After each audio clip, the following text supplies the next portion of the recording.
Élisabeth Gauthier pour la publication du Petit guide du diagnostic clinique à l'Université Laval. Ah, puis j'ai aussi quelqu'un d'autre, je m'excuse. Allez, venez vous asseoir, venez vous asseoir. Et Pierre-Émile Charret aussi. Je vous passe le microphone. Tout se passe bien? Absolument, merci. Pour l'instant, tout est bon. Oui, pas encore de questions, c'est nickel. On vous le demande pas assez souvent, mais vous aussi, ça va bien? C'est gentil, c'est gentil. On me le demande pas assez souvent. Mais mon vécu d'animateur est excellent. Le groupe de perfectionnement en habileté clinique, qu'est-ce qu'il fait avant qu'on parle de publication? Et parce que c'est un peu adjacent à ce qu'on vient de dire, d'une certaine façon. Vous êtes étudiant en médecine? Par rapport au groupe, j'ai la chance d'avoir la présidente en fait, du comité à ma gauche. Donc, je lui passe la balle là, pour répondre à cette merveilleuse question. Merci. Balle dans votre camp, présidente. C'est un groupe avec des activités multiples. Là. On a des activités de perfectionnement des habiletés cliniques.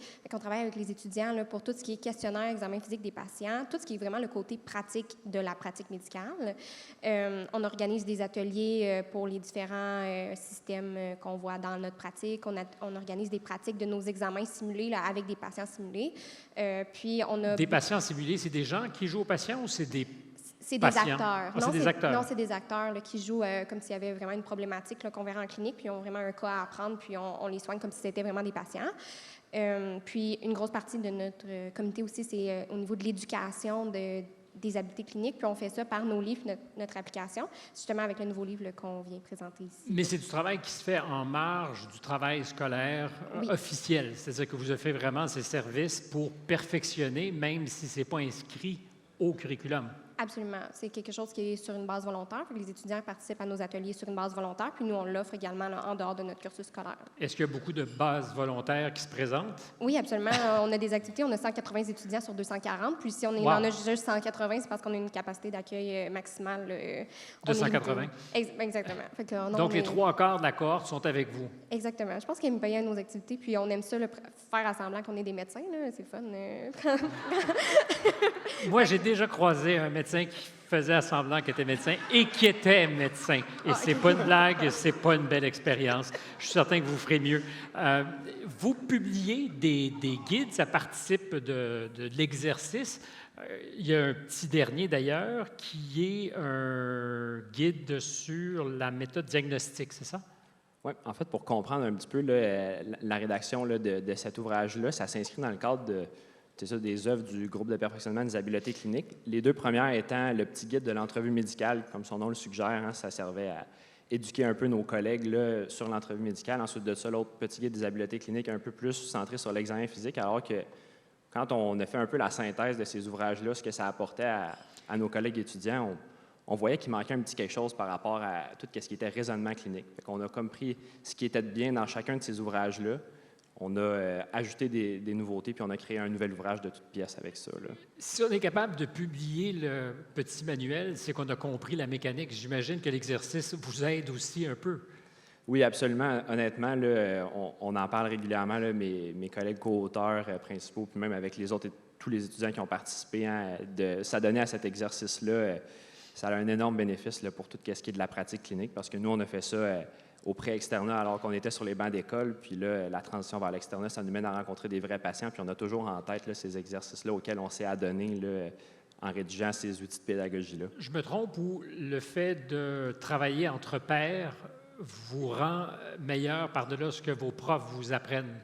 Je ne dis pas que les profs vous apprennent rien, là. Je dis qu'il y a cette étape-là aussi entre vous. Oui, absolument, honnêtement. Tu sais, c'est très bien démontré. Là, par rapport à tout ce qui est rétention de l'information, quand on lit un textbook à titre d'exemple, on peut retenir, je ne sais pas, 10 Quand on se fait enseigner quelque chose par un collègue de manière pratique, ça augmente un peu. Puis quand on est capable de l'enseigner à nos pairs, c'est là où on voit le bénéfice le maximal de tout ce qui est de l'apprentissage. La question à poser à son médecin, c'est êtes-vous capable d'enseigner ce que vous pratiquez? S'il dit oui, on dit parfait, je suis game d'être traité par vous. On peut dire ça comme ça, un bon médecin devrait être un bon pédagogue. Excellent, merci. C'est un bon résumé. Bravo. Et c'est François Astir, président du réseau Coapsco, Fédération québécoise des coopératives en milieu scolaire, qui va nous le dire.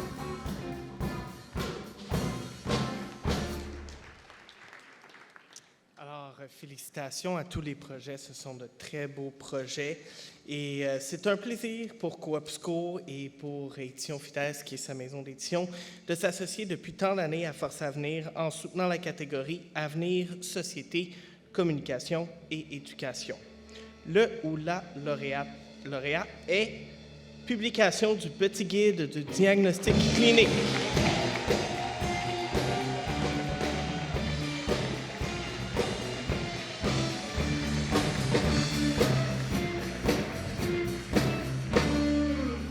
C'est vraiment exceptionnel ce qu'on vit ce soir.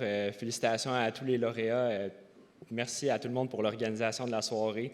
Dans nos remerciements, c'est sûr que c'est très important d'inclure tous les étudiants qui ont participé à la rédaction là, du petit guide. On parle d'une centaine d'étudiants, même les 40 médecins et réviseurs qui ont aidé là, à rendre le contenu vraiment crédible. Puis au-delà de ça, toute la faculté de médecine de l'Université Laval qui nous a soutenus dans tous nos projets, c'est vraiment un honneur pour nous de recevoir ce trophée ce soir. Bravo!